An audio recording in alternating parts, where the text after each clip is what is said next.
Buenas noches. Ante todo agradezco a los organizadores por haberme invitado a participar de este diplomado. Entonces, con respecto a las emergencias neurológicas, básicamente la primera causa de emergencia neurológica son las enfermedades cerebrovasculares, ¿no? También conocidas como EBC, derrame, ictus, stroke, ¿no? Tiene varios sinónimos. Vamos a hacer un pequeño recuerdo de las definiciones, principales definiciones que usamos en lo que es enfermedad cerebrovascular. Primeramente tenemos que tener en cuenta el ataque isquémico transitorio, también conocido como TIA, que es un episodio de disfunción neurológica transitoria causada por una isquemia cerebral focal, ¿no? Sin un infarto agudo evidente. ¿Qué quiere decir esto? Quiere decir que el paciente puede llegar a la emergencia con un déficit motor, llámese una hemiparesia o una hemiplegia, es decir, que no puede mover una mitad de su cuerpo y que en menos de 24 horas estas molestias desaparecen, ¿no? Esto fisiológicamente se traduce en que la arteria se obstruyó, pero que luego ese trombo o ese émbolo que le estuvo obstruyendo al inicio, ¿no?, solo se desobstruye. Por lo tanto, ya no traduce en ese déficit motor por el cual ingresó. Esa es la definición del TIA. Mientras este déficit desaparezca en menos de 24 horas, puede desaparecer en media hora, 4 horas, 6 horas, 23 horas, ¿no? Si desaparece en menos de 24 horas, estamos hablando de un ataque isquémico transitorio. Quiere decir que no hay un infarto evidente. El ictus, o el EBC propiamente dicho, es el déficit neurológico que dura más de 24 horas. Quiere decir que el déficit motor es permanente, ¿no? Pasa un día y el paciente persiste con su hemiparesia o su hemiplegia. Luego tenemos otra definición de un ictus progresivo, el cual se define como un déficit neurológico fluctuante, ¿no? En el cual el paciente, luego de haber tenido un infarto cerebral, puede tener una hemorragia. O sea, es un infarto cerebral con transformación hemorrágica. ¿Cuándo sucede esto? Cuando en un paciente con un EBC isquémico no se da un tratamiento adecuado y muchas veces las presiones, ¿no?, siguen aumentando, el paciente puede pasar de un EBC isquémico a un EBC hemorrágico. Y ahí la situación ya se complica. También tenemos otra definición en la cual hablamos de un ictus maligno, que se traduce más que todo por la extensión del territorio afectado. Es decir, que es un ictus de gran extensión. Generalmente un infarto de la arteria cerebral media con inflamación del territorio irrigado por esta arteria, ¿no? Generalmente arteria cerebral media o derecha, como tienen grandes territorios, podemos hablar de un ictus maligno.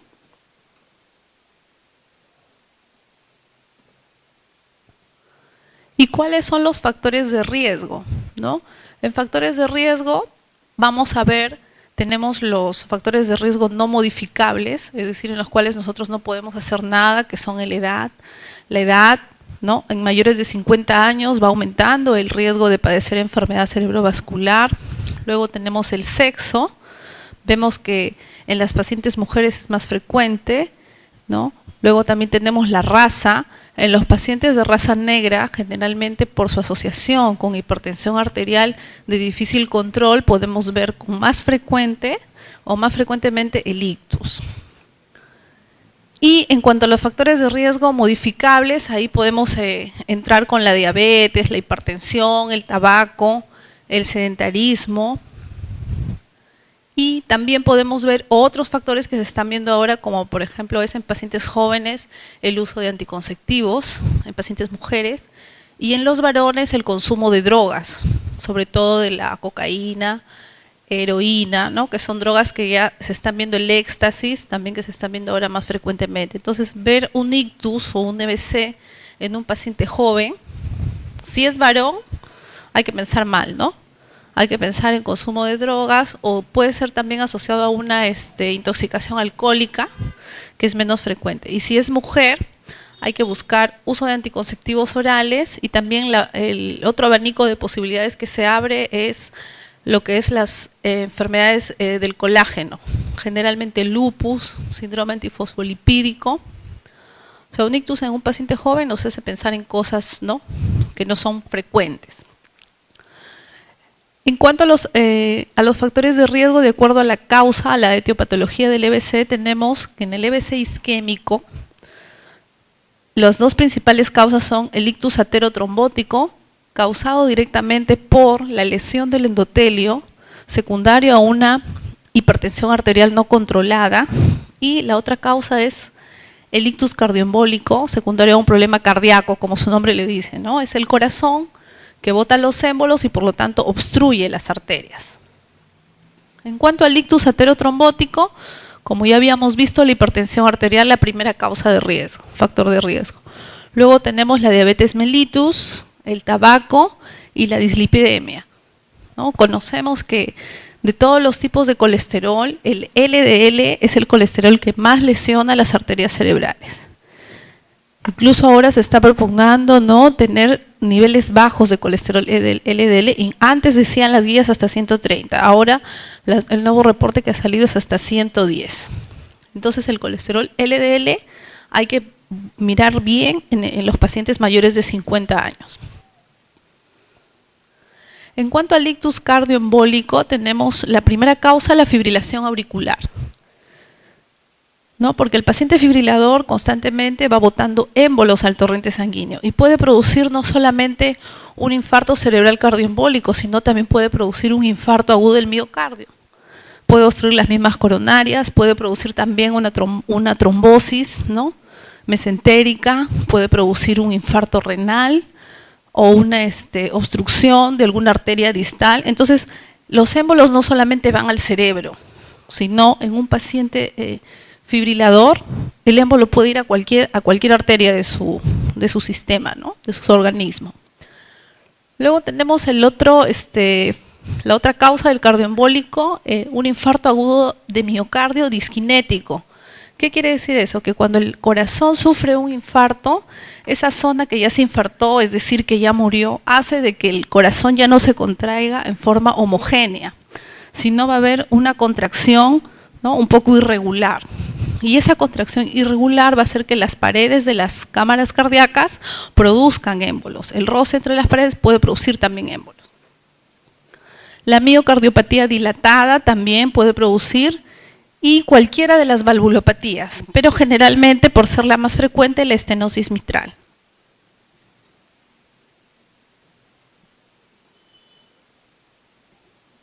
Este es un resumen de lo que habíamos conversado anteriormente, ¿no? En los pacientes jóvenes hay que ver factores de riesgo. Puede también deberse a una enfermedad cardíaca congénita, ¿no?, una comunicación interauricular o interventricular que puede darse en pacientes jóvenes, puede ser por anemia, pero tendría que ser una anemia muy severa. En el síndrome antifosfolipídico, que se caracteriza por las mujeres abortadoras a repetición, mujeres jóvenes abortadoras a repetición, esa es una colagenopatía. Resistencia normal a proteína C activada, deficiencia de ciertas proteínas, ¿no?, las vasculopatías, las vasculitis también pueden debutar como un EBC, y también lo que les había comentado, ¿no?, el alcohol y las drogas.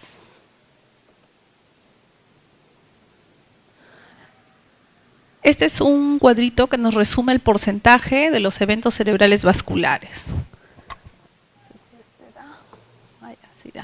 Bueno, digamos que esta torta representa todo el conjunto de enfermedad cerebrovascular. El 85% es el EBC isquémico.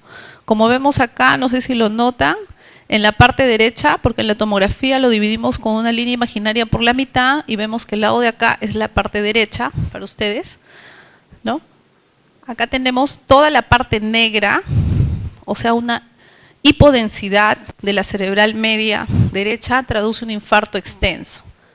Entonces, en el EBC isquémico vemos en la tomografía negro, y en el EBC hemorrágico, como lo vemos aquí en la parte inferior, vemos una hiperdensidad intraparenquimal, ¿no?, que está aplastando al ventrículo lateral y que desplaza la línea media. Los EBC hemorrágicos constituyen el 15% más o menos de todo el porcentaje, ¿no? Algunos autores varían, nos dicen que el EB6 isquémico es 80, entonces es de 80 a 85%, el EB6 isquémico y el hemorrágico son 15 a 20% el total. Pero de los EBC hemorrágico podemos hablar de dos subtipos, que son el EBC la hemorragia intraparenquimal, ¿no? Que se traduce en la ruptura de una arteria por hipertensión arterial no controlada. Y el otro tipo es la hemorragia subaracnoidea. La hemorragia subaracnoidea, como su mismo nombre lo dice, se traduce por la ruptura de una malformación congénita, llámese aneurisma o malformación arteriovenosa, que da como resultado una extravasación de sangre en el espacio subaracnoideo. Entonces vemos entre estos dos tipos de hemorragia podemos ver una diferencia muy significativa, ¿no? Que la hemorragia intraparenquimal es localizada, ¿no? Es localizada, mientras que en la subaracnoidea el sangrado es difuso. Vemos acá, aquí la hemorragia es todo lo blanco, es una hiperdensidad. Aquí en la otra tomografía de abajo vemos que el sangrado es toda la parte blanca, está por todos los surcos cerebrales y está diseminado en todo el cerebro. Por lo tanto, su tratamiento va a ser más difícil, ¿no? Porque este paciente generalmente de primera intención debería entrar a sala de operaciones, pero no para limpiar el sangrado subaracnoideo, sino para clipar o hacer un clampaje de la lesión o del aneurisma que ha ocasionado este sangrado. Hay dos momentos en los cuales el paciente puede entrar a sala de operaciones. Puede entrar, ni bien se rompió, ¿no? Porque la sangre todavía está, digamos, fluida y es fácil eliminarlo, ¿no? O sea, ponerle cloruro y limpiarlo, digamos así, y clampar el aneurisma. Y otra fase es después de por lo menos 2 semanas, en la cual esta sangre ya se reabsorbió, ¿no? Y el paciente está un poco más estable. Entonces vemos de que este tipo de hemorragia tiene mayor mortalidad que la hemorragia intraparenquimal. Y de acuerdo también, lógicamente, a la extensión de la intraparenquimal, ¿no? Porque esta de acá, por ejemplo, es grande, pero tiene una ventaja de que la sangre acá se ha ido al ventrículo lateral, entonces ya como que ha desfogado, digamos así. Porque cuando esta sangre no entra al ventrículo y se queda solo en el cerebro, se produce más edema. Pero como ya ha invadido el ventrículo, eso como que le baja un poco el edema, entonces tiene mejor pronóstico. Y nosotros generalmente en nuestro hospital vemos más EBCs hemorrágicos. ¿Ya? Pero ¿por qué vemos más EBCs hemorrágicos? No es porque sea más frecuente, sino que generalmente los pacientes que llegan al hospital son los pacientes que se sienten mal. Y muchas veces los EBC isquémicos, la mayoría de EBC isquémicos se quedan en su casa nada más. Por ejemplo, los isquémicos transitorios, como tienen un déficit motor que es, digamos, por unas horas y luego le quita, ya no acuden al hospital. Y a veces los EBC isquémicos, como su déficit motor es leve, tampoco llegan al hospital. Entonces los que llegan siempre son los hemorrágicos, por eso que vemos más hemorrágicos. Y este es un cuadro, digamos, para resumir la clasificación, ¿no?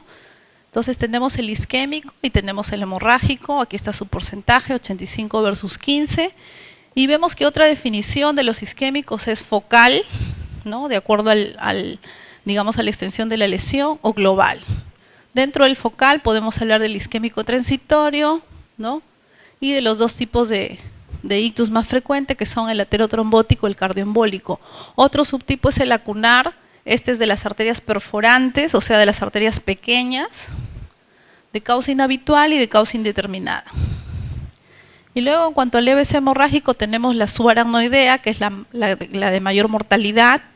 Luego tenemos la hemorragia cerebral, ¿no? Que puede ser solo intraparenquimal o intraparenquimal con invasión ventricular. Dentro de la parenquimal, también de acuerdo a la localización, puede ser lobar, profunda, del tronco del encéfalo o cerebelosa. Esto ya habíamos visto. Ahora vamos a hablar acerca del infarto aterotrombótico.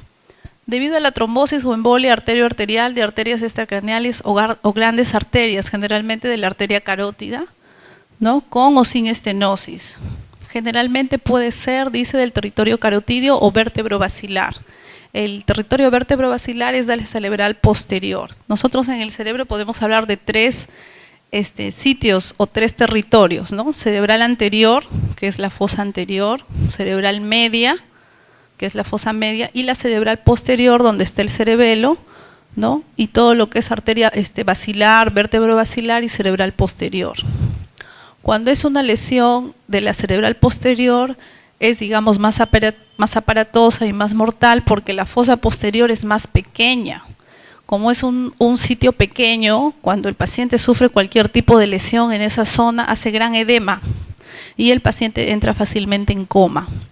En cambio, cuando es una lesión de la cerebral anterior o cerebral media, como es un espacio un poco más amplio, todavía el paciente puede estar en sopor o en somnolencia, ¿no? Pero cuando es lesión de fosa posterior, es más difícil el manejo por el estado de conciencia del paciente.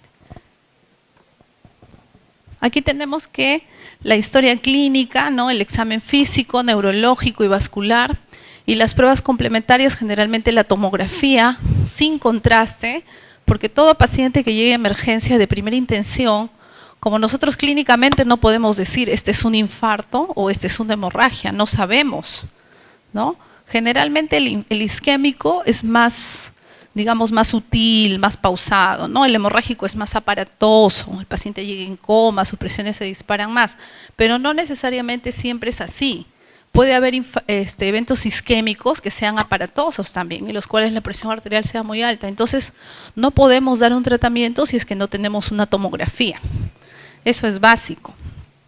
Ahora, la otra situación también ocurre cuando el paciente llega con un déficit motor y en la tomografía no encontramos nada.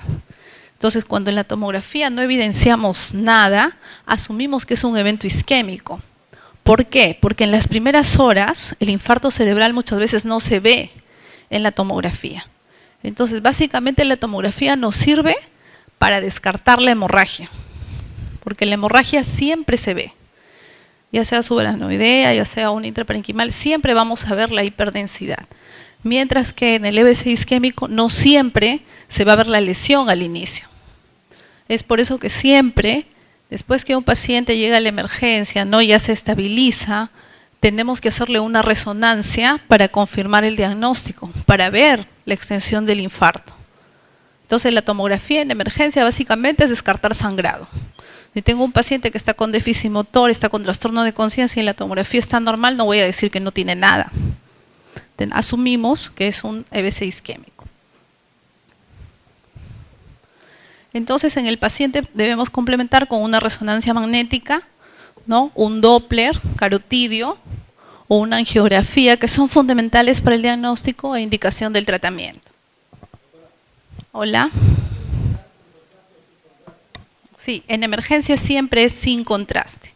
Yo indico contraste cuando estoy sospechando que el paciente tiene un cisticerco, un paciente que viene con cefalea de larga data, ¿sí? O que está convulsionando, o un paciente en el cual yo sospecho un tumor.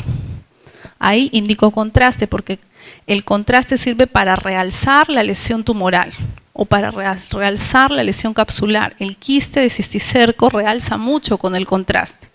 Entonces, si yo tengo un paciente de consulta externa que tiene una cefalea de larga data, yo le pido a él con contraste, porque es un paciente que está despierto, que está caminando. Pero si es un paciente que llega a la emergencia, nunca se debe aplicar contraste, porque el contraste puede aumentar el sangrado de la lesión.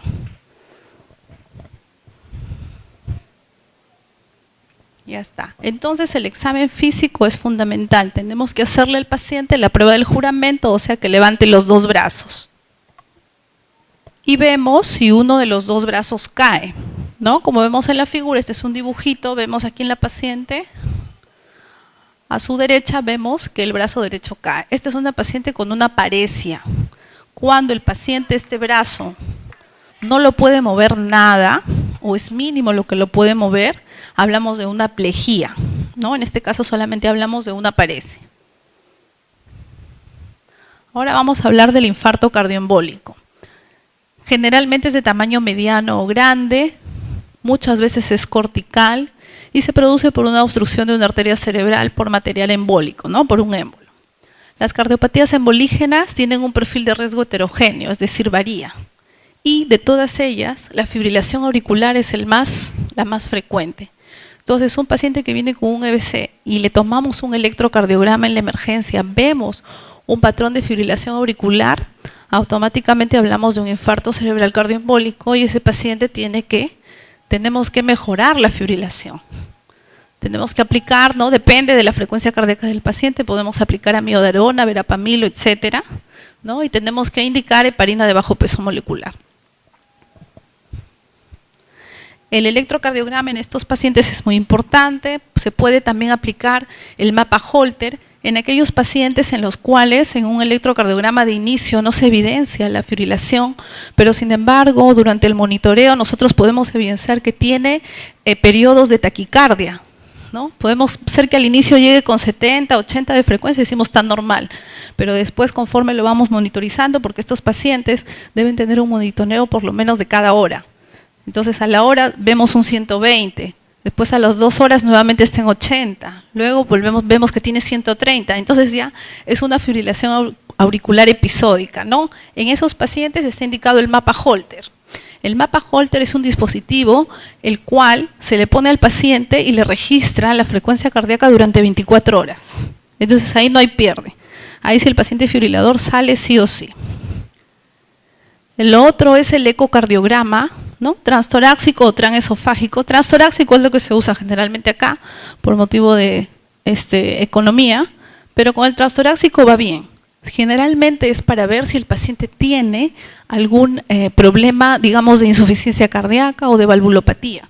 O muchas veces también se puede evidenciar los trombos o los émbolos intracardíacos, intracavitarios. El Doppler transcraneal también nos puede ayudar al diagnóstico y también se usa cuando en unidades que están implementadas usan la trombolisis para el EBC isquémico. La forma de monitorear cómo el émbolo va desapareciendo es con el ecodoppler transcraneal. Y los infartos lacunares, estos de acá dan menos sintomatología, ¿no? Son infartos como son por arterias perforantes, son de pequeño tamaño, se produce por lipohialinosis y necrosis fibrinoide. Ocasiona una sintomatología más sutil, una hemiparesia motora pura, leve, síndrome sensitivo puro, es decir, solo trastorno de la sensibilidad sin déficit motor. Puede también algunas veces producir ataxia, es decir, que un paciente camine como si estuviese borrachito, ¿no? Y luego eso ya va mejorando. Y ocurre también en pacientes hipertensos y con otros factores de riesgo como sedentarismo, obesidad, tabaquismo, etc. Los infartos de causa inhabitual generalmente son raros, pero los hay, por procesos patológicos de la pared vascular, vasculitis, infecciones granulomatosas, ciertas enfermedades isquémicas. Hemos tenido varios pacientes que debutantes de un lupus con un EBC. También hay pacientes con neoplasias, pueden debutar también con un EBC, alteraciones hematológicas o tóxico-metabólicas. Entonces, cuando ya tenemos ante un infarto de causa inhabitual, es más difícil el diagnóstico, entonces necesita más exámenes. El tratamiento. Como ya les había dicho, ante un paciente con enfermedad cerebrovascular solamente podemos iniciar con una tomografía. Pero supongamos que estamos en un sitio en el cual no tenemos tomografía, ¿no? Estamos en la sierra y no tenemos esta ayuda. Tenemos que tratarlo como si fuese un EBC hemorrágico. Eso dice la guía, porque el EBC hemorrágico tiene peor pronóstico. Entonces, ante la duda, se lo trata como un EBC hemorrágico. Pero, como nosotros tenemos tomografía, entonces, si vemos que el ataque está normal, asumimos que es un EBC isquémico, iniciamos heparina 60-80, ¿no? Por kilogramo en bolo. Y luego, dosis de mantenimiento, ¿no? 15-18 unidades por hora. Si es que tenemos bomba de infusión y si no, le podemos dar enoxaparina de 60 subcutáneo cada 12. Luego, eso es de inicio.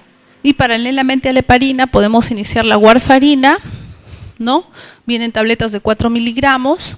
Generalmente se inicia con una tableta y luego vamos haciendo sus controles a los 3 días con el tiempo de protrombina más el INR. Generalmente al paciente se le toma un TP más un INR basal, el cual debe estar, lo normal es que el INR sea menor de 2 y nuestra meta es que el INR esté entre 2 y 3. Cuando nosotros tenemos un paciente con un INR de 2.5 o 2.6 estamos con un buen nivel de anticoagulación. Y eso, lo malo de la warfarina es que tenemos que estar controlando cada cierto tiempo, cada ciertos días los tiempos, ¿no? El TP más INR, porque puede ser que nos pasemos y el paciente puede llegar con una hemorragia. Generalmente llegan con hemorragias digestivas, sangrado de encías, ¿no? Entonces eso hay que estarlo controlando. Nosotros generalmente iniciamos antiagregantes plaquetarios con aspirina, ácido acetil salicílico, la dosis es 325, algunas guías dicen 320, pero es 325 miligramos, dosis de inicio y luego 100 miligramos cada 24 horas. Y también lo que tenemos que darle al paciente siempre, ¿no? Puede ser aspirina o clopidogrel o aspirina sola más atorvastatina o clopidogrel solo más atorvastatina. Ahorita hay un consenso de la guía del stroke del año 2013 que indica que los primeros 21 días debería darse clopidogrel y aspirina a un paciente, ¿no? Y conjuntamente con atorvastatina, pero los reportes que se han hecho son en pacientes americanos, ¿no? Y los pacientes estadounidenses tienen otro perfil, son pacientes más altos, tienen un mayor peso.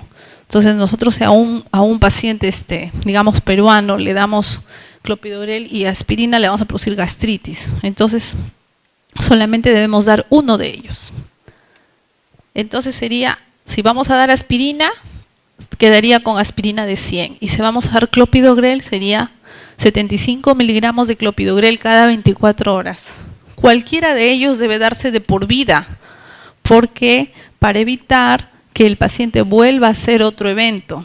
El paciente que ya hizo un evento cerebrovascular tiene alta probabilidad de volver a hacer otro evento vascular.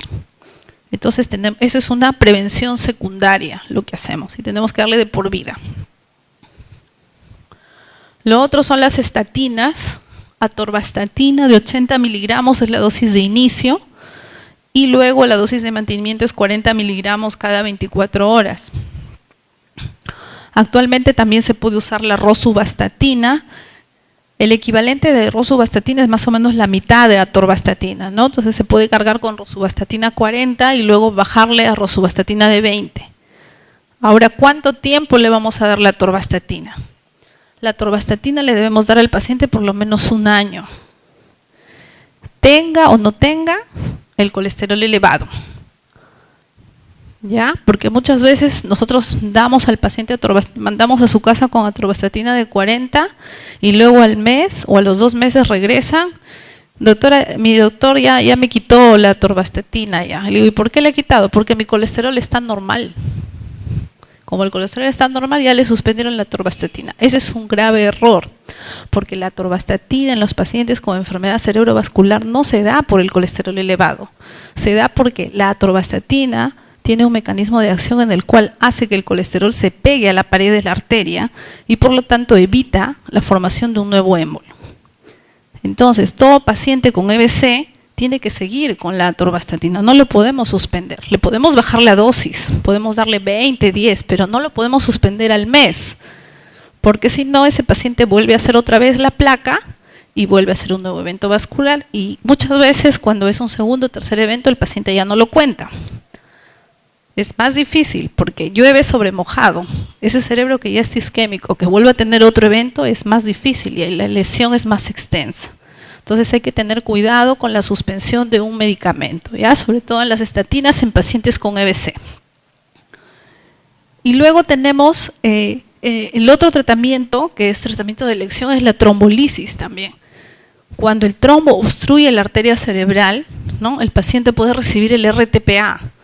Pero para nosotros hacer trombolisis tenemos que tener una unidad equipada con un tomógrafo, porque el principal riesgo de la trombolisis es la transformación hemorrágica. Entonces podemos hacer que el paciente pase de un infarto cerebral a una hemorragia cerebral. Es por eso que para trombolisis tenemos que tener un centro de ictus o una unidad de cuidados intensivos neurológica, una enfermera entrenada para que esté monitorizando al paciente por lo menos cada 20 minutos a media hora y un tomógrafo para hacerle la tomografía seriada. Si no tenemos estos elementos no podemos aplicar trombolisis en un paciente. Pero eso sería lo ideal, ¿no? Es a lo que aspiramos en realidad, a tener unidades de trombolisis.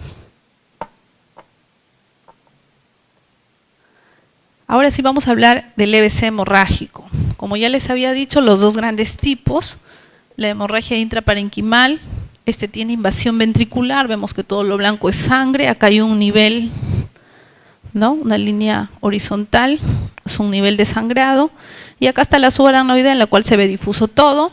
Muchas veces también cuando el aneurisma está cerca del ventrículo puede provocar hemorragia intraventricular y hemorragia subaracnoidea, también puede haber. La hemorragia intracerebral constituye del 15 al 20% de todos los CVCs, es el ictus con peor pronóstico funcional y vital, o sea, es el del cual tenemos el mayor porcentaje de mortalidad. El principal factor de riesgo también es la hipertensión arterial. La extravasación de sangre dentro de la cavidad craneal, secundaria a la rotura de un vaso sanguíneo, ya sea arterial o venoso, por diferentes mecanismos. Generalmente las manifestaciones clínicas son de inicio súbito. Esta es una característica de todos los vasculares, no solo del EBC hemorrágico. Todas las enfermedades cerebrovasculares son de inicio brusco, es decir, en menos de 24 horas. Si es un paciente que tiene un déficit motor que comenzó hace 2 meses, entonces ya no es un EBC, es otra cosa. Será un tumor, un quiste, un parásito, menos una enfermedad cerebrovascular. Todos los EBC son bruscos. O sea, el paciente ayer estaba normal y hoy está mal. Es la característica del EBC. No existe EBC crónico, que alcanza su intensidad máxima en 24 horas y tiene un empeoramiento gradual. Sobre todo el déficit neurológico focal, hemiparesia o hemiplegia, marcha táxica, trastorno de conciencia. Puede haber también cefalea, náuseas, vómitos, alteración del estado mental o de conciencia, alteración de los signos vitales. ¿Por qué hay cefalea? Porque el sangrado o el infarto producen edema cerebral. Entonces el edema cerebral hace que los vasos sanguíneos, ¿no?, se vasodilaten y por lo tanto haya dolor de cabeza. El parénquima cerebral de por sí no es el que duele. Lo que duele son los vasos cerebrales. Las arterias tienen, ¿no?, digamos un revestimiento nervioso, el cual hace que duele la cabeza. Pero duele por el edema cerebral, cuando hay edema cerebral. Y esto se traduce, el edema cerebral se traduce en náuseas y vómitos. Hay náuseas, hay vómitos y hay trastorno de conciencia. Y muchas veces estos pacientes, sobre todo cuando son ancianos, pueden debutar con un cuadro de agitación psicomotriz. Es decir, un cuadro en el cual el paciente se comienza a mover, a agitar, desconoce a los familiares, está sudoroso, los quiere golpear, ¿no? Y los familiares no saben por qué su paciente está así. Ayer estaba normal y hoy está agitado. Entonces, ese es un cuadro de agitación psicomotriz que también puede ser un debut de un EBC. Y alteraciones de los signos vitales, ¿no?, sobre todo la hipertensión arterial.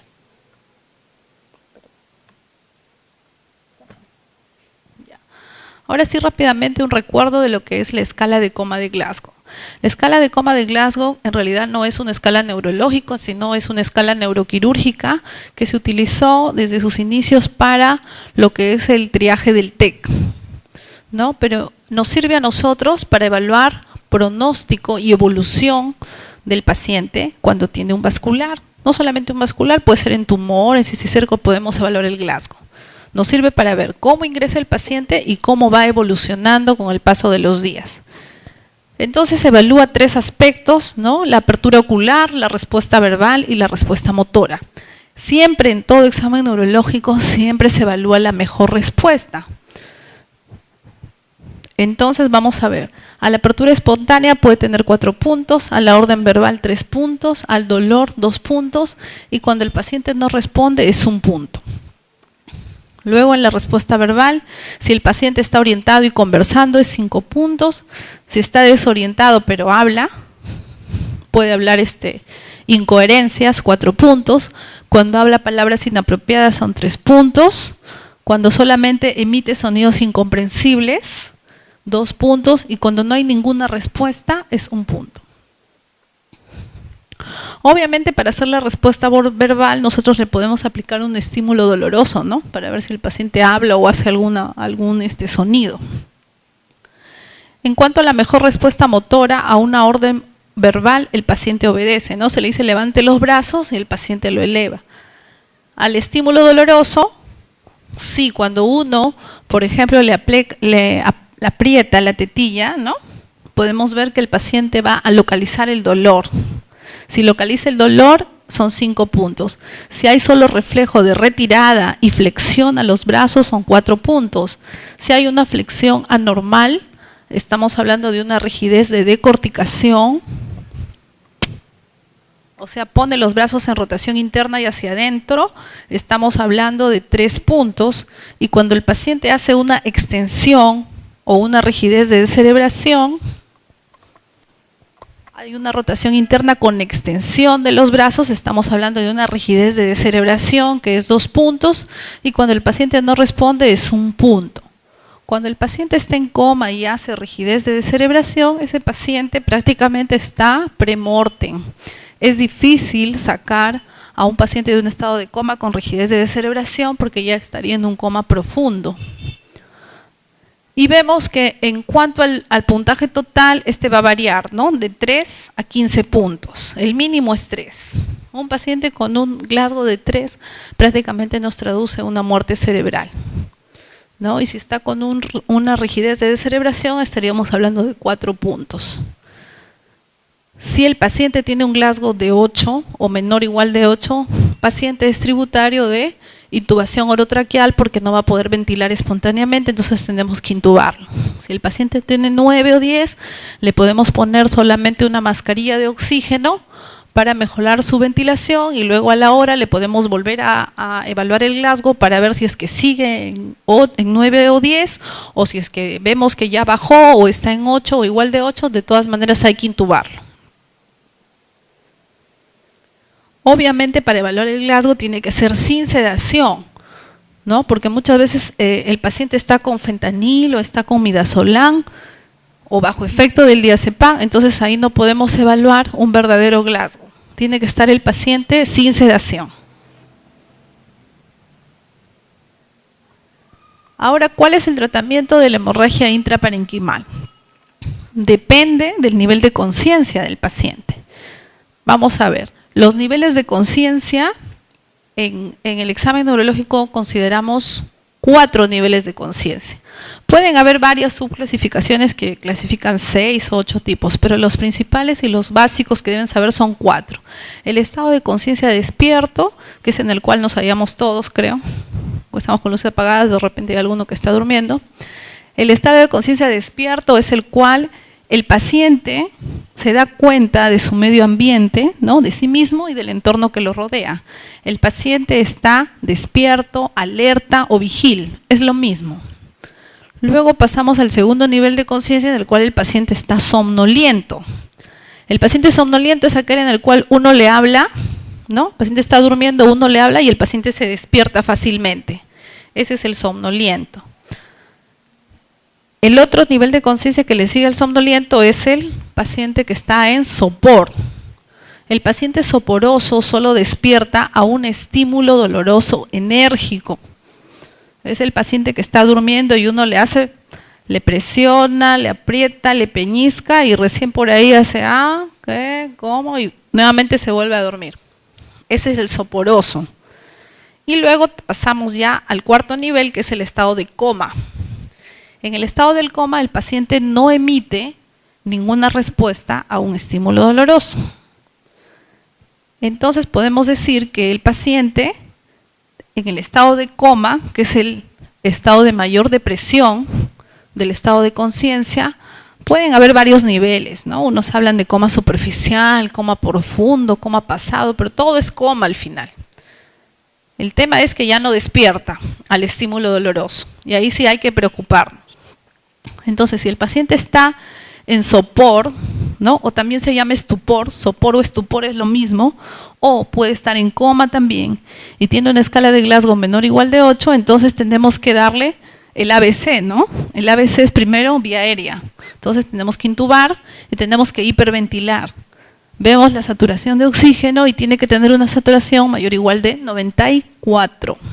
Salvo que sea un anciano con fibrosis pulmonar, podemos aumentar el nivel de oxigenoterapia hasta mayor o igual de 90. Pero si es una persona que no tiene ninguna, digamos, restricción pulmonar, tenemos que asegurar una buena ventilación.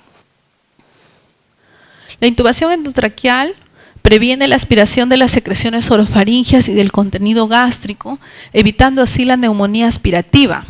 O sea, la intubación no solamente es para oxigenar, sino también para evitar la infección, ¿no? Más frecuente del EBC hemorrágico, la complicación más frecuente es la neumonía.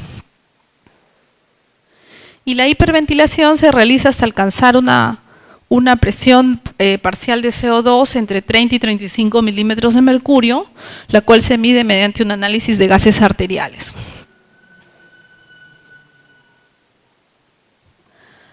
Las otras medidas que también son básicas en estos pacientes es elevación de la cabeza, ¿no?, al tórax entre 20 y 30 grados. Porque si nosotros elevamos mucho la cabecera, por ejemplo, si lo elevamos y lo sentamos o lo elevamos a 45 grados, ese paciente ya no va a tener una buena irrigación cerebral. Por eso que la elevación de la cabecera es ligera nada más, para que así permita, ¿no?, el pasaje de sangre al cerebro. Luego tenemos la colocación de la sonda nasogástrica. Es importante que a estos pacientes se les dé una dieta temprana, ¿no? Se les puede dar, nosotros usamos suplementos generalmente Ensure, Enterex, lo que tenemos a la mano si es un paciente que no es diabético. Y si es un paciente diabético, tenemos que aplicar glucerna. Entonces, si el paciente tiene recursos, y si el paciente no tiene recursos, le daremos su dieta licuada, pues lo que hay en el hospital, ¿no? Su dieta licuada fraccionada. Pero a todos los pacientes con vascular es importante darles de comer al inicio para evitar las úlceras por estrés o las gastritis. A continuación tendremos que colocarle una sonda Foley para monitorizar la diuresis y realizar un adecuado balance hidroelectrolítico, porque muchas veces estos pacientes no necesitan antiedema cerebral, necesitamos colocarle el manitol, y el manitol es un diurético osmótico que disminuye el edema cerebral y por lo tanto el paciente lo va a hacer orinar a cada rato. Y como es un paciente que está con trastornos de conciencia, no va a poder levantarse, ¿no?, de ir al baño. Y si olvidamos colocarle la sonda, el paciente nos va a hacer globo vesical.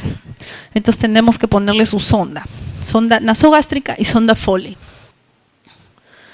En caso de que el paciente presentase convulsiones, debemos iniciar un anticonvulsivante. Generalmente usamos fenitoína endovenosa a dosis de impregnación.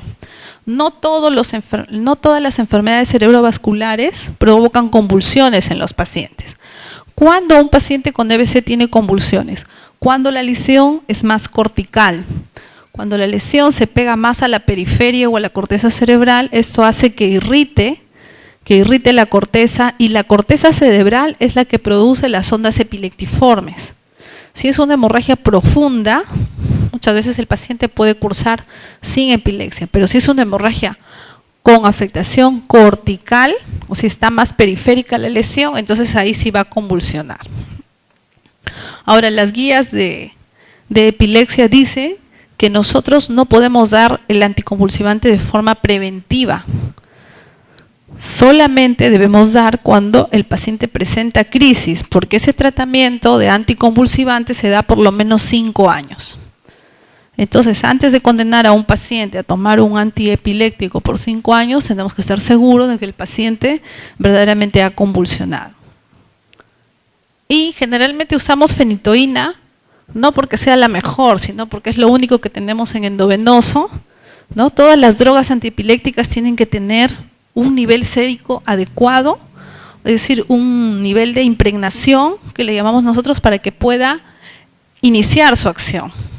Porque si nosotros iniciamos con dosis bajas, por lo menos tardamos una semana en que llegue a su nivel sérico adecuado y por lo tanto no va a controlar las crisis. Entonces, en todo paciente que convulsiona tenemos que dar dosis altas. Generalmente se inicia con 15 a 20 miligramos por kilo de peso, o sea, más o menos para un paciente de 50 a 60 kilos debemos darle 1 gramo de fenitoína, o sea, de 250, 4 ampollas, o de 100 miligramos, 10 ampollas. Esa es la dosis, ¿ya? Muchas veces cuando los derivan de los centros de salud le ponen una ampollita nomás y el paciente llega ahí con sus convulsiones, con su estatus epiléptico, les ponen muy poca dosis. El diazepam solamente es un sintomático, es decir, cuando el paciente está convulsionando le ponemos el diazepam para calmar la convulsión en ese momento, pero ahí el tratamiento es dar antiepilépticos.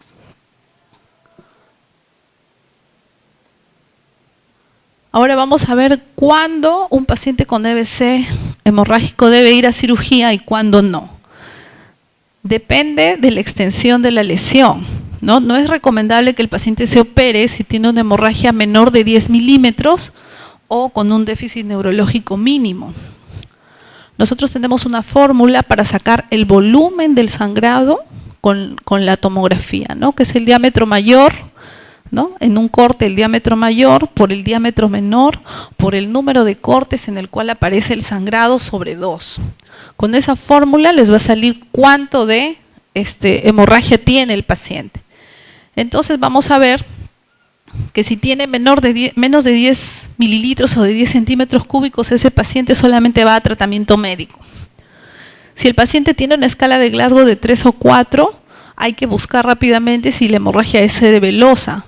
¿Por qué? Porque la fosa posterior es pequeña, ¿no? Ya les había dicho que como la fosa posterior es pequeña, es fácil que el paciente haga lesión del tronco encefálico por la contigüidad. Lo aplasta el tronco encefálico y el tronco encefálico tiene los centros vitales, ¿no? Tiene el centro de la respiración, el centro de la temperatura.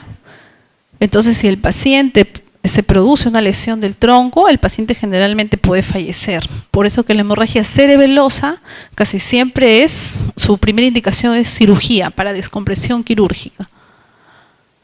Y también no es recomendable operar hemorragias profundas, ¿no? Por ejemplo, lesiones del tálamo que son muy profundas no se deben operar. ¿Por qué? Porque cuando el neurocirujano toca cerebro puede lesionar otras áreas, ¿no? Puede ser que el paciente esté hablando y al momento de hacer la cirugía lesiona el área del lenguaje, el lóbulo temporal y lo deja mudo al paciente. Entonces, como son muy profundas y el cerebro tiene áreas determinadas para diferentes funciones, entonces como es un área profunda va a pasar por muchas estructuras y va a dañar muchas funciones. Por eso que las lesiones que son profundas no se deben tocar.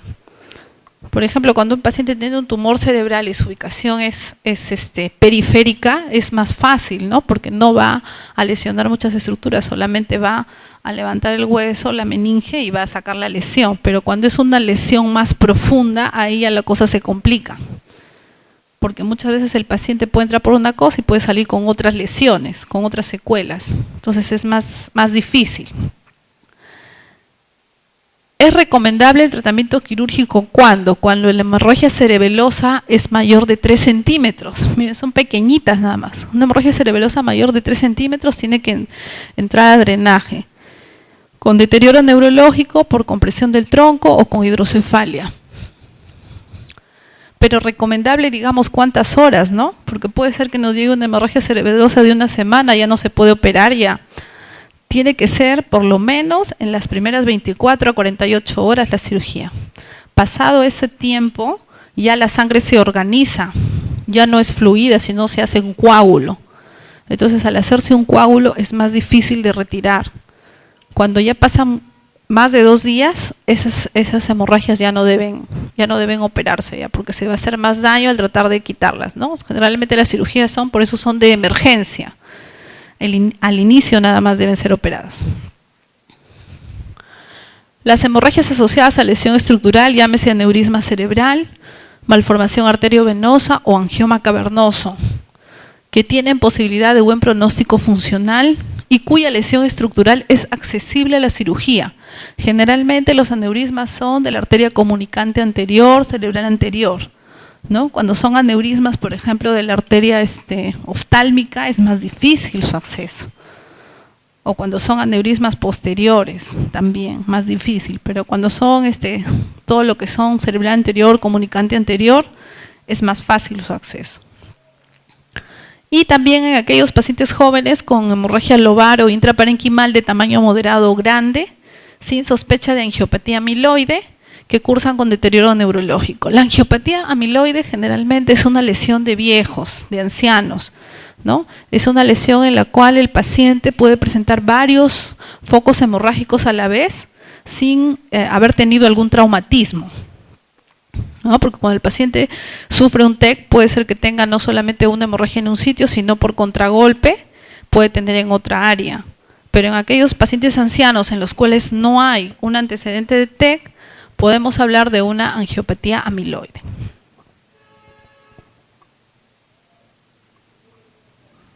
Ahora sí vamos a hablar de la hemorragia subaracnoidea.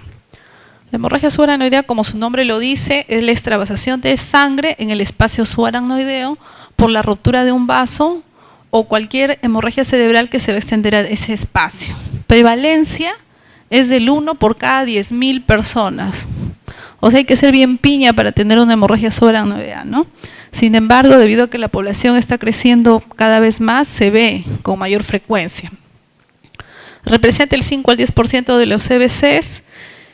La primera causa de hemorragia subaracnoidea es el accidente de tránsito, es el traumatismo craneal, por si acaso. Es decir, la primera causa de hemorragia subaracnoidea traumática. ¿Ya? La primera causa de hemorragia subaracnoidea es la traumática. De las hemorragias subaracnoideas espontáneas, es los aneurismas cerebrales, las malformaciones arteriovenosas. Porque muchas veces el paciente es encontrado a veces en la pista y lo traen los bomberos y viene con una hemorragia subaracnoidea, ¿no? Y muchas veces piensan que es una malformación, un aneurisma. No necesariamente, puede ser una hemorragia subaracnoidea porque se ha golpeado. También hay hemorragias subaracnoideas espontáneas. Entonces, ante la duda, tenemos que hacer un angio-TEN o una angioresonancia para ver los vasos sanguíneos cerebrales. Con el angio-TEN o la angioresonancia, el angio-TEN es una angiotomografía, ¿no? Y la angioresonancia es una angio más un estudio de resonancia magnética de encéfalo que tiene mejor resolución que la tomografía. Entonces tenemos que hacerle un estudio de imagen más angio para buscar la lesión. Si es que nosotros hacemos un estudio de resonancia más angio y sale negativo, quiere decir que fue una hemorragia subaracnoidea espontánea, traumática. ¿Ya? Eso es cuando tenemos dudas si fue espontánea o fue traumática, ¿no? Pero cuando el paciente viene con una historia clara de que fue un trastorno de conciencia súbito sin golpe, sin que tenga un golpe, entonces la primera causa es la vascular, ¿no? La que es por malformación congénita. El 80-90% de las hemorragias subaracnoideas espontáneas son secundarias a la ruptura de un aneurisma intracraneal. Y ahí sí vamos a ver que hay diferentes tipos de aneurismas. El más frecuente es el aneurisma sacular, el cual se caracteriza por tener una base, ¿no? Y un fondo que parece un globito, como un arbolito es. Este es el vaso sanguíneo, tiene una base o un pedicelo y luego tiene un círculo ahí, grandazo. El aneurisma sacular es el más frecuente y generalmente el tratamiento es el clampaje de ese piecito que tiene de donde nace todo el área lobular. Ese piecito se clampa o se obstruye, se pone un clip, que es un elemento metálico como un ganchito, y eso hace de que la sangre ya no pase a esa área y por lo tanto esa zona se va a atrofiar y ya el paciente se va como curado, ¿no? Pero tiene que entrar a una cirugía. La otra forma también de ocluir ese aneurisma es por hemodinamia. O sea, entra el neurocirujano entrenado con un catéter, entra por una femoral y sube hasta llegar a la arteria donde está la lesión y le pone una especie de un cementito, ¿no? Entonces lo obstruye, lo tapa todo el área de la lesión y prácticamente es como si fuera un clampaje, ¿no? Sino que tiene otra forma. Eso es eso de acceso que se hace solamente en Lima, que también se puede hacer por vía periférica, se puede embolizar, se llama. Se puede embolizar o se puede cerrar o sellar ese aneurisma. Depende también del tamaño, ¿no? Si es un pequeño se puede hacer, pero si es un aneurisma muy grandote ya no se va a embolizar, sino tiene que ir a clip de frente.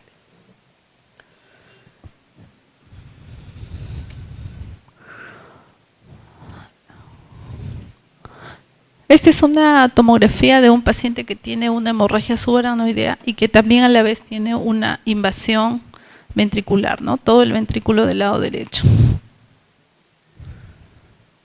Las manifestaciones clínicas,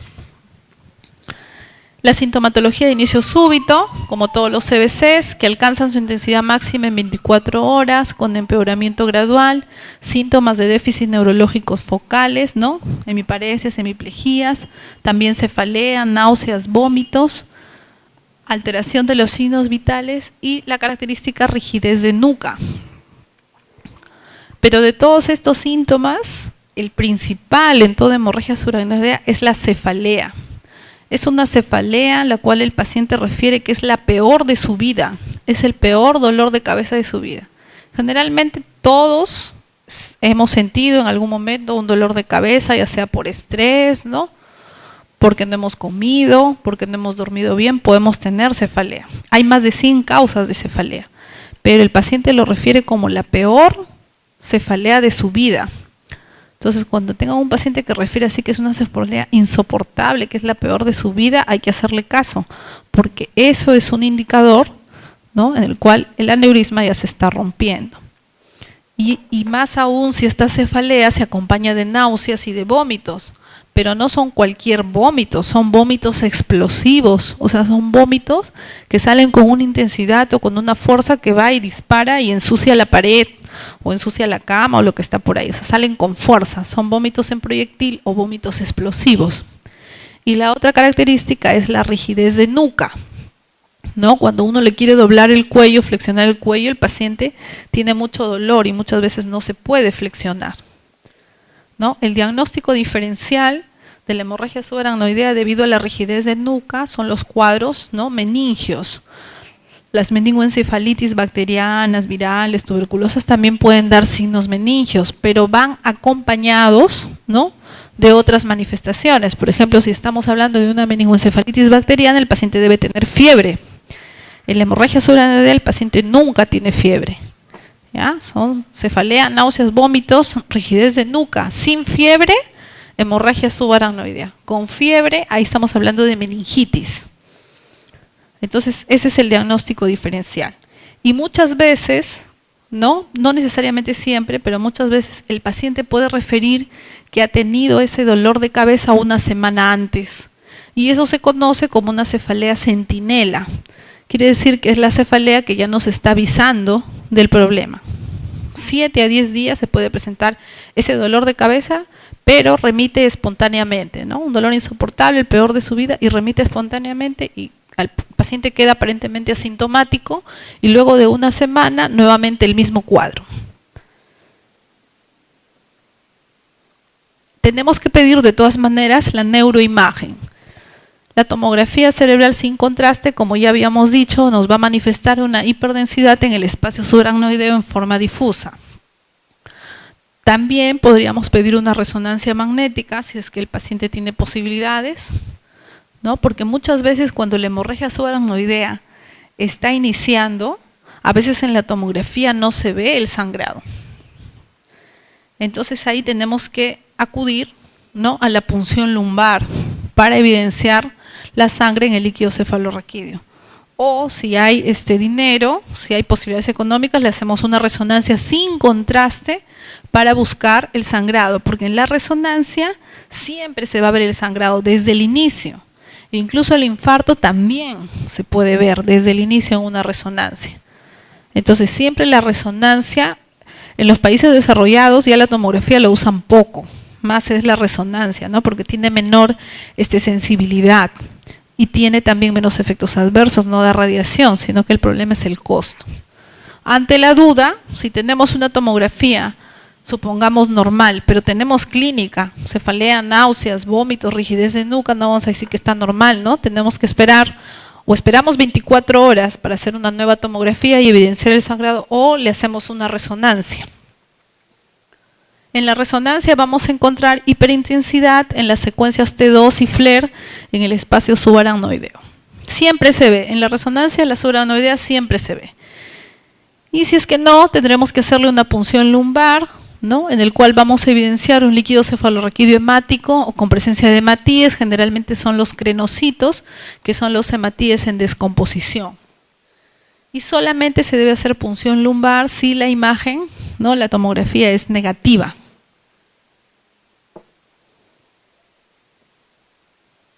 ¿Cuál es el tratamiento de la hemorragia subaracnoidea? En primer lugar, el reposo. Si el paciente no debe moverse para nada, ni siquiera para ir al baño, tiene que estar en reposo absoluto, le llamamos nosotros, ¿no? Y reposo relativo es cuando se puede parar para ir al baño, para bañarse y luego nuevamente acostarse. Estos pacientes está indicado el reposo absoluto, no se les debe mover. Tanto reposo físico como psíquico, ¿no? Porque es un estrés tratar con este tipo de pacientes. De por sí el paciente ya está preocupado por qué cosa tiene y vienen 20 familiares a preguntarle qué está pasando. Entonces es preferible que no entren muchos familiares, que esté sola, tranquila, entonces es preferible sedamos al paciente, ¿no? Le sedamos con benzodiazepinas o también si es que el paciente tiene agitación psicomotriz, es mejor usar haloperidol y su analgesia, obviamente, ¿no? Dependiendo del tipo de cefalea. Muchas veces los pacientes llegan con unas cefaleas muy intensas, tenemos que iniciar de frente fentanilo por bomba de infusión, que es lo que mejor les va a ellos, ¿no? Porque a veces con paracetamol, ibuprofeno no les calma el dolor. Se ha tenido que usar muchas veces hasta opioides, ¿no? Clorhidrato de petidina, morfina. Es necesario hacer una correcta hidratación al paciente, ¿no? Se le tiene que poner 3 a 4 litros de solución fisiológica isotónica, o sea, cloruro de sodio al 9 por mil, que es lo que generalmente tenemos, con control frecuente de la natremia, o sea, del sodio sérico y los balances hídricos. Ahora, es importante tener en cuenta acá que todo paciente con un EBC, ya sea isquémico, hemorrágico, subaracnoidea, la solución que le debemos poner es cloruro de sodio. Nunca debemos aplicar dextrosa porque la dextrosa produce más edema cerebral. Entonces, todo paciente con una enfermedad cerebrovascular, cloruro de sodio al 9 por mil. Y tenemos que ver, ¿no?, cómo está el sodio, porque este paciente de todas maneras va a tener que usar manitol y el manitol produce hiponatremia. Entonces tenemos que hacer dosaje sérico de sodio o si estamos en un hospital, análisis de gases y electrolitos por lo menos cada 6 horas. Luego tenemos en estos pacientes, generalmente debido al estrés y debido al evento cerebrovascular, se produce una hiperglicemia, o sea, comienzan a aumentar las glucosas, ¿no? Y a veces estamos en la duda, ¿es diabético o es solamente una hiperglicemia de estrés? No sabemos, pero de todas maneras tenemos que iniciar insulina. Todo paciente con un evento, ¿no?, vascular cerebral agudo, que tiene unas glucosas altas, digamos mayores de 180 miligramos por decilitro, tenemos que iniciar insulina, ¿no? Y le tenemos que hacer también glucosas seriadas, glucosas séricas cada 6 horas, y de acuerdo al nivel que va saliendo le vamos aplicando la insulina R, ¿no?, que es la insulina cristalina, que es la que va mejor y la que se puede titular también cada 6 horas. Nunca se deben usar en estos pacientes antidiabéticos orales, por ejemplo, porque su depuración de los antidiabéticos orales dura 24 horas. Y también para nosotros dar antidiabéticos orales el paciente tiene que estar comiendo. Entonces, a veces estos pacientes no toleran la dieta, ¿no? Comienzan a hacer residuo por la sonda nasogástrica, tenemos que darle la insulina R mejor, ¿ya? En fase aguda no se debe dar antidiabéticos orales, porque lo podemos llevar a la hipoglucemia también. ¿Y por qué tenemos que evitar que suba la glucosa? Porque puede producir acidosis láctica intracraneal, ¿no?, en condiciones de isquemia cerebral, lo cual va a aumentar la isquemia y también el edema cerebral. En estos pacientes con subaracnoidea es muy importante evitar las maniobras de Valsalva. Las maniobras de Valsalva son aquellas las cuales aumentan la presión intraabdominal. Y por lo tanto, cuando hay aumento de presión intraabdominal, secundariamente hay aumento de la presión intracraneal. Solamente que no lo evidenciamos porque como el cráneo es un componente rígido, no se ve, en cambio en el abdomen sí se ve. Cuando uno hace un pujo o está estreñido, el abdomen se va a contraer y se ve. En cambio, el cerebro, como es un continente rígido, no se ve evidenciar, pero sí hay un aumento de presión intracraneal ante esta maniobra. Entonces tenemos la maniobra de Valsalva. ¿Cuáles son? Son el vómito, es decir, el esfuerzo que hace el paciente para vomitar, aumenta la presión abdominal y también aumenta la presión intracraneal. La defecación, pero no solo la defecación, sino el pujo que se hace para defecar, es decir, el estreñimiento, aumenta también la maniobra de Valsalva. Y estos de acá pueden provocar resangrado, ¿no? Muchas veces se han visto casos de pacientes que entraron al baño y luego los encuentran tirados en el piso, ¿no? Se asume que cuando fueron al baño estuvieron pujando y eso puede haber desencadenado, ¿no?, en la ruptura del aneurisma también. O a veces también se ha visto casos en los cuales el paciente o la paciente durante las relaciones sexuales, durante el acto sexual, también se puede romper el aneurisma, ¿ya? Entonces también hay todas esas situaciones. Cualquier situación de un esfuerzo físico brusco puede provocar la ruptura de esta lesión. Obviamente que tiene que ser un paciente que debe tener una lesión estructural congénita, ¿no? Tiene que ser un paciente que tenga una malformación arteriovenosa o un aneurisma cerebral y a veces no sabemos que lo tenemos. Hacemos un esfuerzo brusco y se va a romper.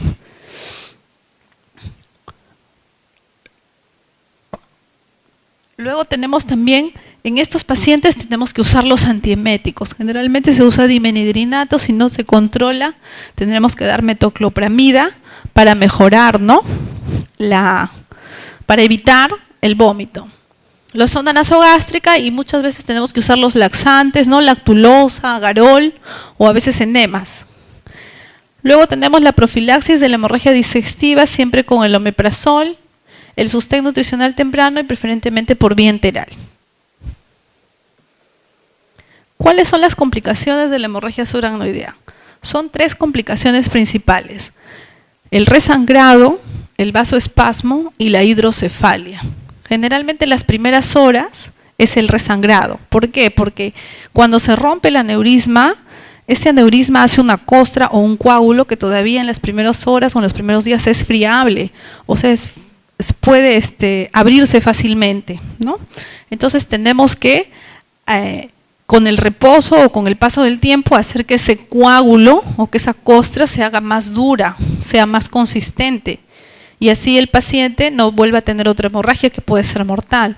Por eso que muchas veces en las primeras horas, ¿no?, se le dice al paciente de que es preferible no moverlo, porque a veces los familiares en su desesperación, ¿no?, ya quieren llevarlo, quieren subirlo a un avión y llevarlo a Lima.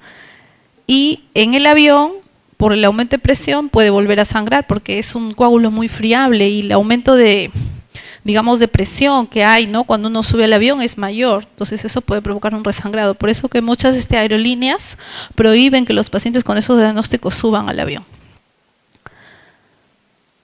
Entonces el objetivo, ¿no?, primero del resangrado es el coágulo, ¿no? Si el paciente va a ser sometido a un tratamiento endovascular o a una cirugía, el objetivo ahí es la exclusión del aneurisma, ¿no?, para evitar que vuelva a sangrar. La terapia endovascular puede ser de primera elección en centros que tengan suficiente experiencia y con un seguimiento angiográfico, o sea, un control post-cirugía durante 2 años, que es el tiempo en el cual, ¿no?, se le debe estar monitorizando al paciente y luego ya prácticamente se le da como curado. La cirugía precoz en menos de 72 horas disminuye el riesgo de resangrado y no se indica cirugía en pacientes con situación clínica desfavorable. O sea, en aquellos pacientes que tienen un coma profundo, digamos así, que están con una escala de 4 o 5, no lo podemos meter a sala de operaciones porque ese paciente va a fallecer dentro de sala. No es que su Glasgow es muy bajo y además tenemos que añadir a esto lo que es la anestesia. No, la anestesia de por sí produce depresión del estado de conciencia. Imagínense un paciente que esté en coma profundo y lo vamos a someter a una anestesia general, se va a planchar, ¿no? Entonces, cuando un paciente tiene escala de Hanny-Hess 4 o 5, que son aquellos pacientes que tienen comas, digamos, de 4 o 5, no deben entrar a sala. No está indicado por el estado de conciencia, ¿no? Tienen la creencia errónea a veces los familiares o, ¿no?, a veces el mismo personal de salud desconoce y dicen, no, ya que lo operen, piensan que operándole el paciente se va a despertar. Y eso es mentira, ¿no? El paciente tal cual entra a sala, después de una cirugía por clipaje de aneurisma va a salir igualito. Por eso que el paciente se debe aprovechar cuando el paciente está despierto, cuando el paciente está lúcido, está estable. Porque si el paciente está en un coma profundo y lo operan, no va a tener un buen pronóstico. ¿Sí? La cirugía jamás va a despertar a un paciente.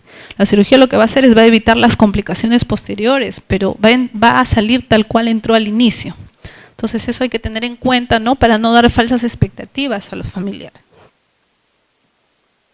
La segunda complicación es el vasoespasmo, que se produce generalmente al tercer o cuarto día de la hemorragia. ¿Por qué se caracteriza? Porque normalmente cuando un vaso se rompe o sangra, ¿no?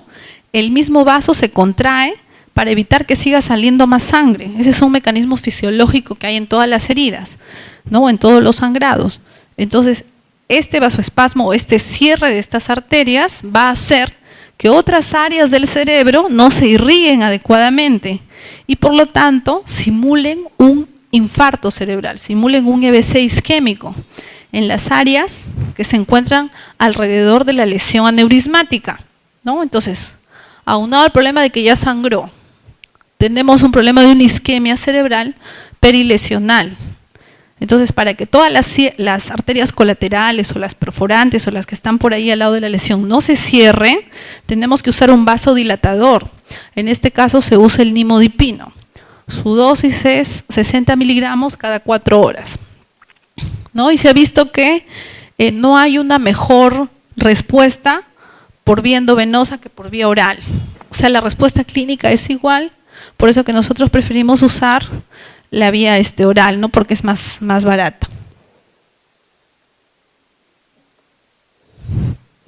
Luego tenemos la hidrocefalia, ¿sí?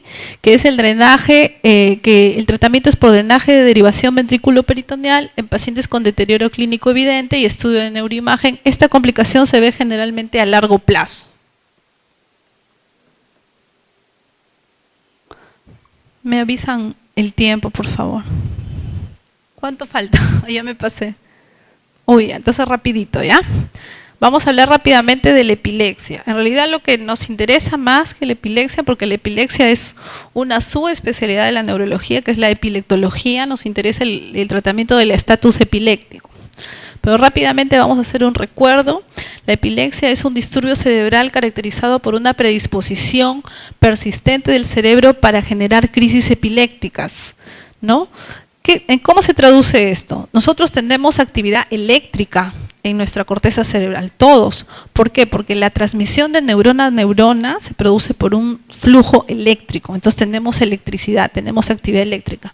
Cuando esta electricidad, ya sea por un problema genético, por un golpe, por un tumor, aumenta, esta actividad eléctrica aumenta, hay una hiperpolarización de la membrana neuronal y eso va a producir una descarga, ¿no? Y eso hace que el paciente comience a tener movimientos involuntarios, babee, se orine, ¿no? Y eso se conoce como una crisis epiléptica. Ahora, no todas las crisis epilépticas son iguales. Hay diferentes tipos de convulsiones, ¿no? Tenemos las convulsiones tónicas, en el cual el paciente se pone rígido, luego tenemos las tónico-clónicas, en el cual se pone rígido y luego se sacude, también tenemos las crisis de ausencia, en el cual el paciente no necesariamente se sacude, pero se queda mirando un punto fijo y uno le habla, le vuelve a hablar y no se mueve de ahí. Esas son las crisis de ausencia. En los niños también tenemos una crisis característica que es el espasmo del sollozo, que se caracteriza por el cual el niño cuando llora mucho, ¿no? Se desmaya, se vuelve morado y se cae al piso. Ese es un espasmo del sollozo. Entonces también es otro tipo de crisis. Entonces no solamente son convulsiones el hecho de sacudirse y tirarse al piso y perder la conciencia, ¿ya? Son diferentes tipos de convulsiones. Entonces tenemos que las crisis son muy pleomórficas, o sea, se pueden manifestar de diferente forma, ¿no? En algunos puede iniciar hasta con un dolor de estómago, repetitivos y luego la pérdida de conciencia, dependiendo de la zona cortical que se ve afectada. Las crisis en realidad son impredecibles, no podemos decir cuándo le va a dar, y son transitorias, o sea, se autolimitan. Sin tratamiento puede el paciente dejar de convulsionar. Son de inicio brusco y de corta duración. Y el examen auxiliar para el diagnóstico, para ver el tipo de crisis, es el video electroencefalograma. Se produce por entrada de calcio y sodio, ¿no?, a la neurona, que la va a despolarizar. Luego va a haber descargas repetitivas, va a haber ahí un aumento de salida del calcio y el potasio, y va a haber una activación de los receptores NMDA con una hiperpolarización. La clasificación del ILAE de 1981 todavía continúa vigente, ¿no?, que nos dice que hay crisis epilépticas focales o generalizadas. ¿En qué se diferencian? Las parciales son sin pérdida de conciencia, es decir, el paciente puede tener movimiento involuntario solo del brazo y estar conversando con nosotros. Esas son las parciales. Y las generalizadas son aquellas en las cuales el paciente siempre pierde la conciencia o se desmaya. Y de estas pues puede haber muchos tipos. Las crisis focales se originan generalmente en un hemisferio o debajo de la corteza, y las generalizadas se originan en un punto y luego van y se distribuyen hacia los dos lados del cerebro. Luego tenemos los diferentes tipos de crisis motoras, de acuerdo a la localización. Entonces vamos a pasarlo de frente. De todas las epilepsias, la epilepsia más frecuente es la epilepsia del lóbulo temporal, ¿ya? Y se debe a una epilepsia mesial del lóbulo temporal con esclerosis del hipocampo, es decir, una cicatrización, la cual generalmente es congénita. El paciente ya nace con esta lesión y se caracteriza por un dolor epigástrico ascendente y luego no puede presentar la crisis. Las epilepsias de la región perisimbiana, también con alteración de conciencia. El paciente da el clásico grito, no grita, y luego ya lo encuentran tirado en el piso. Muchas veces está asociado a temor, a miedo. Luego tenemos las crisis del lóbulo occipital, que son crisis visuales, ¿no?, en el cual el paciente puede tener desviación de los ojos, nistagmus, que es el movimiento horizontal de la pupila, apertura y cierre repetitivos de los párpados. Las convulsiones generalmente se caracterizan por automatismos. Por ejemplo, que el paciente esté con un tic de chupeteo, o que esté pasándose la lengua por los labios, o que esté cogiendo algo siempre. Esos automatismos ya nos indican que es un paciente que convulsiona. Luego, el estado epiléptico generalizado generalmente se caracteriza por dos o más crisis, ¿no?, que se presentan a la vez y sin recuperación de conciencia entre crisis. O sea, el paciente convulsiona y se queda con trastorno de conciencia, somnoliento, soporoso o en coma, y luego vuelve a presentar otra crisis, y así sucesivamente. Eso es un estado epiléptico generalizado o un estatus epiléptico, ¿no?, que es en el latín. Entonces tenemos que tener criterios diagnósticos para el tratamiento. Una convulsión que dure más de 10 minutos de duración ya amerita un tratamiento de estatus. Que sean serie de convulsiones epilépticas observadas en emergencia, durante las cuales no hay recuperación de conciencia. O un paciente que tenga un tiempo no conocido de convulsiones, pero que llega con convulsiones generalizadas por más de 5 minutos y que son observadas en emergencia. ¿Cuál es el tratamiento? A los 0 minutos, o sea, ni bien llega el paciente, ni bien está entrando por la puerta, ya tenemos que aplicar el ABC. Mantener una vía aérea permeable y canalizar una vía endovenosa, ¿no?, sus exámenes auxiliares, hemograma, hemoglobina, glucosa, urea, creatinina y dosaje de electrolitos para descartar que sea una convulsión por una causa metabólica. Por ejemplo, una disminución de glucosa nos puede dar convulsión. Un aumento del sodio en un paciente deshidratado puede dar también convulsión. Un paciente con insuficiencia renal que está intoxicado también nos puede dar una crisis. Entonces, primero tenemos que descartar todas las causas que son metabólicas, o sea, ver medio interno. Un estado de fiebre prolongada también nos puede dar un estatus convulsivo.